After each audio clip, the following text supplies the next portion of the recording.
जसे आपण आपल्या घरात घर स्वच्छ ठेवण्यासाठी घरात 2 ते 3 वेळा झाडू मारत असतो. एखादी वस्तू खराब झाली तर लगेच फेकून देतो किंवा कपडे घाण झाले असतील तर धुवायला टाकतो, आवडत नसतील तर फेकून देतो. तसंच आपल्या मनाचं सुद्धा आहे.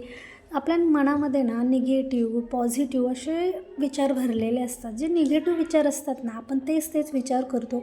त्याचा पूर्ण परिणाम आपल्या हेल्थवर होतो. आपण ते सारखं टेन्शन घेतो. तेच गोष्टी मनामध्ये येत राहतात.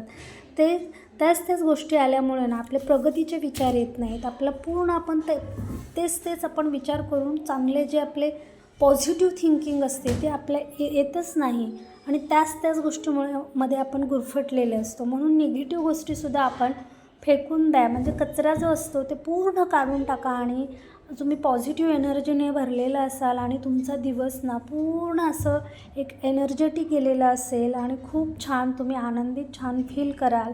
चला तर मग आता भेटू उद्याच्या ब्लॉगमध्ये. बाय.